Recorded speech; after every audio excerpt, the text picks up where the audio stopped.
Pierre Abelard was a French philosopher in the 12th century in Paris, and he was a modern and very radical thinker. He was also an incredibly randy teacher, a very un-PC relationship with students, and he fell in love with a brilliant student, and Eloise, and the consequences were catastrophic for him. Because it was a love that transformed itself. It was lust. It was really, she clearly fancied him rotten. He fancied her. They had a tremendous affair. Her uncle, who was a guardian, and was a dean at the Notre Dame in Paris, found out about it and had him castrated. And yet their love survived. They both went into the church, and she became a great abbess and he became a great abbot. She founded a convent, and they wrote letters after, so the love transformed itself, which is why I've called it eternal love. It goes from, in a way, profane to sacred love, and a kind of love that is unusual today. It's not conceived of. That it could go from earthly to platonic love, really.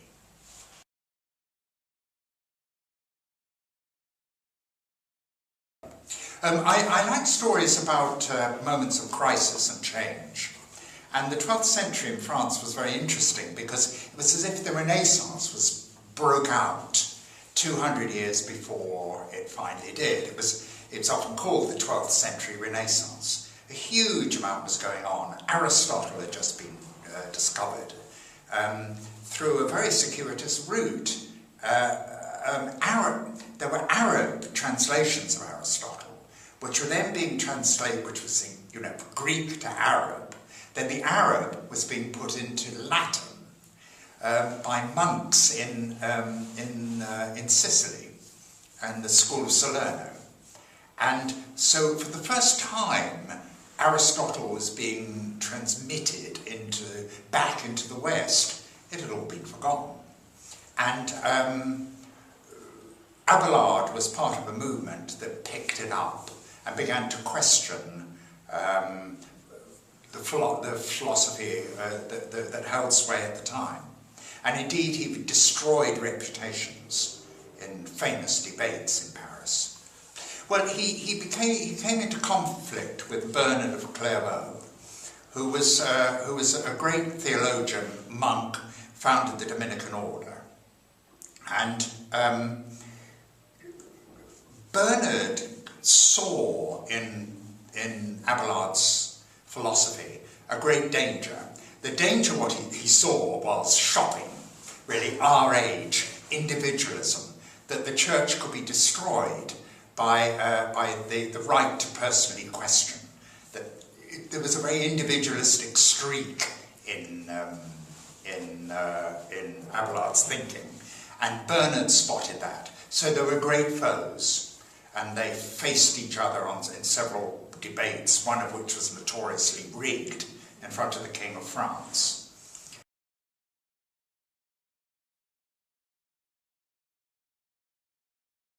Well, the humour in the play bubbles up, and it bubbles up particularly because around the two monks in the play, who, you see, if you were a monk at that time, you were a second or third son.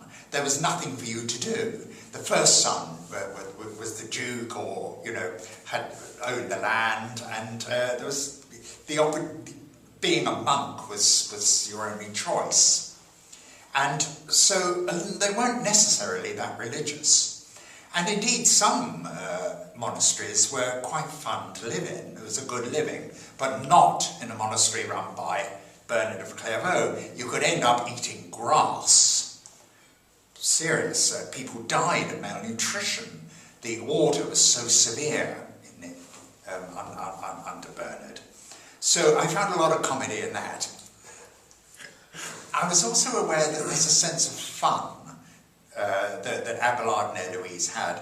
You can just sense it below the level in the letters, which are quite formal and quite religious.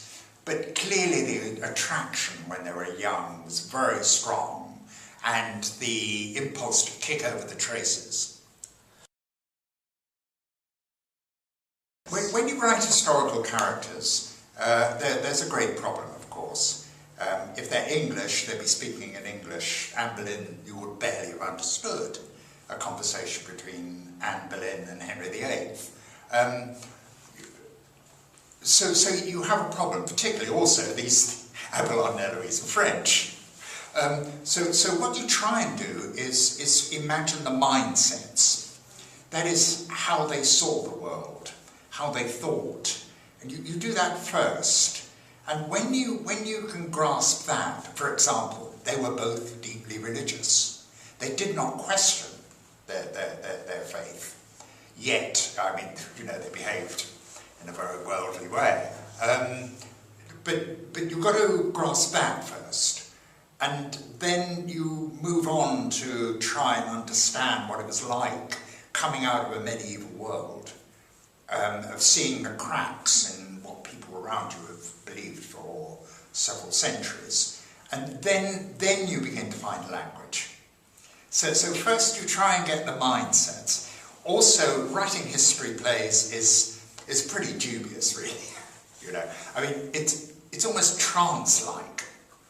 You read what you can about them, you see if there are any pictures, you read the letters of Abelard and Eloise, and then in some way you go into a state and they start walking around on a stage in your head, and you begin to talk to them.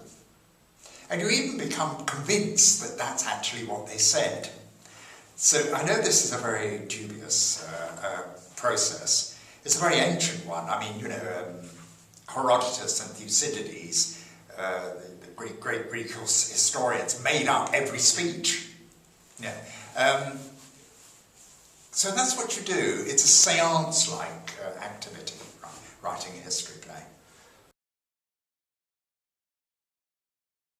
I wrote this one originally. The first version was for students in America, but then it was taken up and put on at the Globe. It was my first play at the Globe, and it fitted the Globe in a very satisfying way. The Globe is a terrifying theatre to write for, because, I mean, it's the big fella's theatre, you know. I mean, he knew it inside out, and you can almost hear a voice sometimes on the top gallery looking down saying, "Cut it!" in aggressive Elizabethan, you know. And there's the thing about the Globe is you can mix high and low. It's both serious, you can be very serious, and in a second you can then be comic. It flits between the two. Also, it's a great storytelling theatre. You can go around a pillar and say it 2 years later, and everyone believes it. So on tour, as we did with Anne Boleyn, we try to maintain the sense of a Globe theatre in the staging. We don't use massive light cubes, or in fact we hardly use any at all. We try and keep that Elizabethan sense of being there under the sun, a theatre that's very present, storytelling. I'm really looking forward to the company, how they handle it, and to seeing Joe and David out on the stage again, because we had such a terrific time when we toured Anne Boleyn, and they are a lovely couple of actors. John Dove, the director, is one of the great directors of new work. He understands new plays. He loves them. He can help you rewrite if it's necessary.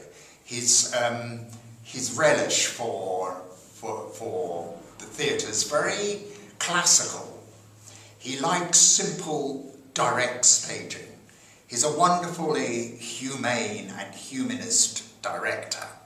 You will get character and clarity and drive from his shows. One of the things about writing for the Globe is that you encourage people to see things that are not there. It can almost become cinematic, strangely. People become caught by a collective illusion that they are seeing something on the stage just by word painting. And there's a moment when Abelard and Eloise have been apart for 2 years, and she sees him suddenly over the brow of a hill near the sea in Brittany. And it was always a magic moment, and I'm really looking forward to that again.